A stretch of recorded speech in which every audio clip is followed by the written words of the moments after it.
Moi, j'aimerais bien qu'on fasse comprendre aux femmes que ne pas avoir d'enfants, soit parce qu'elles n'ont pas envie, soit parce qu'elles ne peuvent pas, c'est pas un échec. C'est juste une vie différente. C'est pas un échec. Bonjour, c'est Nora Malagré et voici 5 questions que les femmes qui n'ont pas d'enfants ne veulent plus entendre. Cette question, pourquoi tu n'as pas d'enfant, je l'entends depuis que j'ai 25 ans, donc depuis 20 ans. Je la trouve intrusive. Est-ce que tu as des enfants, qui est une question qu'on peut entendre. Pourquoi tu n'as pas d'enfants? Tout de suite, ça introduit de l'intimité, ça peut réveiller des souffrances pour des parcours, par exemple, comme le mien, je n'ai pas pu en avoir. Et puis, ça nécessite une justification pour celles qui n'en veulent pas. Donc, je trouve que cette question, il faut vraiment arrêter de la poser. Et c'est une question, d'ailleurs, qu'on pose un peu moins. On la pose, mais un peu moins aux hommes. Pour arrêter l'obsession d'avoir des enfants, pour trouver enfin un peu la paix, j'avais besoin d'avoir le regard croisé de celles qui ne peuvent pas en avoir, comme moi, mais qui l'ont accepté, et de ces affranchies merveilleuses qui, elles, ont décidé de ne pas en avoir. Et ce film, il m'a sauvé la vie. Depuis la nuit des temps, déjà le corps de la femme, le ventre de la femme est commenté, analysé. Et depuis tout temps, on pense que le destin de la femme est celui d'enfanter. Historiquement, il y a même des médecins, en fait, qui expliquaient ça physiologiquement, cliniquement. Le corps de la femme est fait pour enfanter. Bon. En fait, on se rend compte que le bassin de la femme, qui est assez étroit, n'est pas forcément fait pour enfanter. Il y a quand même aussi une forme de politique nataliste chez les médecins, encore un peu, qui est ce résidu un peu patriarcal. Moi, j'aurais aimé qu'on m'accompagne quand j'ai commencé à comprendre que ça sera compliqué pour moi d'avoir des enfants, à ce qu'on me dise très rapidement que j'allais tenter d'en avoir, mais que j'aurais le droit d'arrêter de tenter d'en avoir. À aucun moment, les médecins, surtout, m'ont autorisé à penser ça. M'ont autorisé à baisser les bras. La question « pourquoi tu n'adoptes pas ?», qui est une question qui vient pratiquement systématiquement après le « pourquoi tu n'as pas d'enfant », est une question hyper intrusive. Et puis pardon, mais en fait on n'adopte pas comme on achète un pack de lait en fait. Souvent, c'est le résultat, si on a envie d'adopter, d'un processus déjà assez long, un parcours de souffrance. Et là, on nous demande de nous remettre dans un autre parcours, qui peut être jalonné aussi d'échecs, de désillusions, et en tout cas qui est très long, surtout en France. Dans la question « pourquoi tu n'adoptes pas ?», on prolonge l'injonction. Ah bah si, va jusqu'au bout. Bon.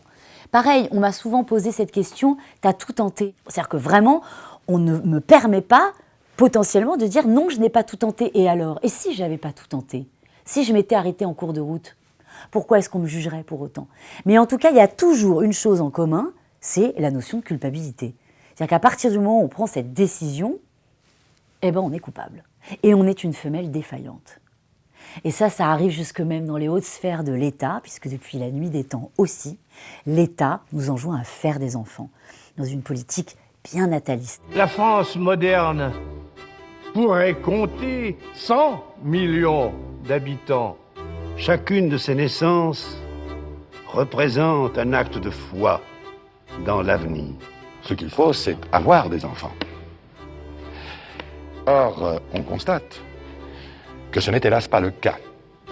L'aide au 2e puis au 3e enfant représente pour nous un devoir national. Un grand plan de lutte contre ce fléau sera engagé pour permettre justement ce réarmement démographique. Tous ces hommes qui se mêlent de nos affaires, c'est pas possible, quoi. C'est pas possible. Le président de la République va même nous envoyer des petits courriers dans nos boîtes aux lettres pour nous demander de faire des enfants. Ce qui nous infantilise. C'est vrai que les femmes ont vraiment besoin qu'on leur dise. Les femmes, elles font ce qu'elles veulent. Si elles veulent des enfants, elles feront des enfants, et quand elles auront envie d'en faire. Si elles veulent pas d'enfants, elles feront pas d'enfants. Merci. Avec l'âge, est-ce que tu n'as pas changé d'avis ? Alors, pour être très honnête avec vous, moi, je peux encore me la poser, je mea culpa, envers des femmes qui, par exemple, se font ligaturer les trompes à 25 ans.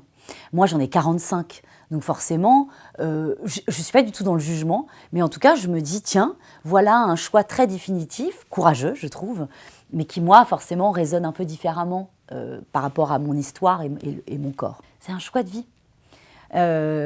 Voilà, et qui n'a pas à être jugé, et qui n'est pas un choix qui est moins bien que celui d'avoir des enfants. Donc, voilà, ce dictat persiste, mais on est en train de déconstruire ça toutes et tous ensemble. Grâce aussi, d'ailleurs, je dois le dire, à nos amis masculins. Parce qu'il y a aussi une nouvelle génération d'hommes qui nous accompagnent et qui ne nous jugent pas quand on ne veut pas avoir d'enfants, qu'on ne peut pas en avoir. Moi, j'ai connu une époque où les hommes me disaient « Ah, tu ne me donneras pas d'enfant, donc on ne va pas pouvoir rester ensemble. » Un temps qui, je l'espère, est révolu. Tu n'as pas d'enfant, tu es égoïste. Alors ça, je pense que c'est dans le top 3 des phrases qu'on entend. Pourquoi répondre à cette question? J'ai pas envie d'avoir d'enfant, point. Je peux pas avoir d'enfant, point. Enfin, je sais pas. Je trouve qu'il faut un peu ouvrir ces modèles familiaux.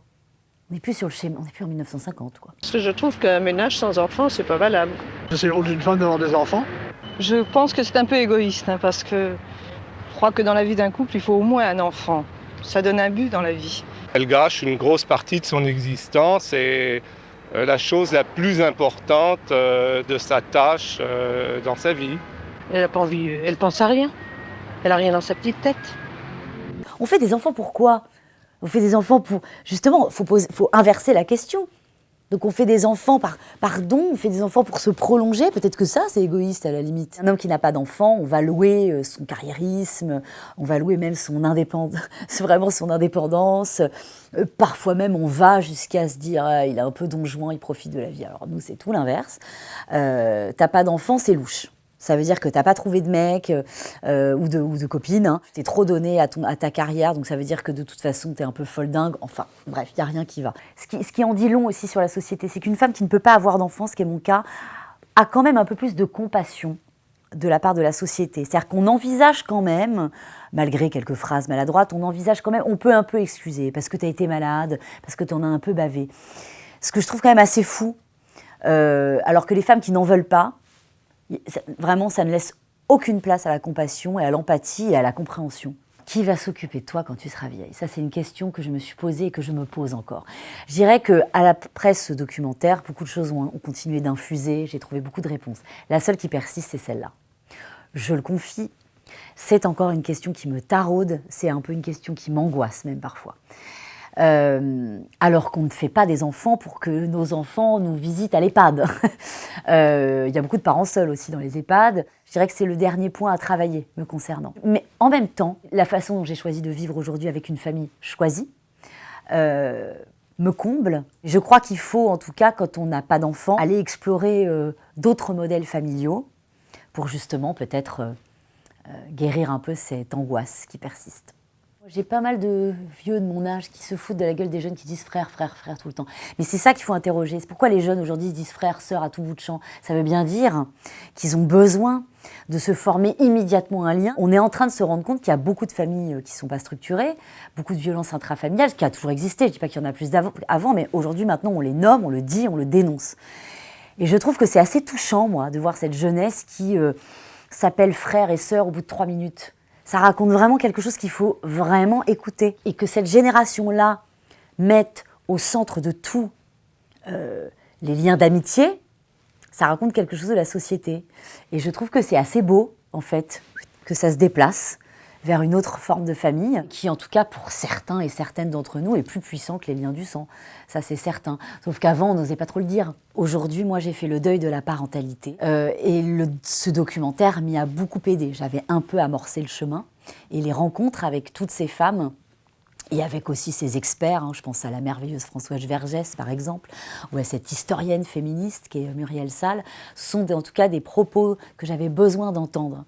Et aujourd'hui, je suis très en phase avec ce deuil, et je me suis rendu compte que la vie sans enfant, elle pouvait être hyper remplie, hyper joyeuse. Moi, je voudrais dire aux femmes qui n'ont pas d'enfants qu'elles ne sont pas seules, et que si je peux encore une fois leur éviter de perdre trop de temps avec cette question qui peut ronger le cœur, l'âme et le cerveau.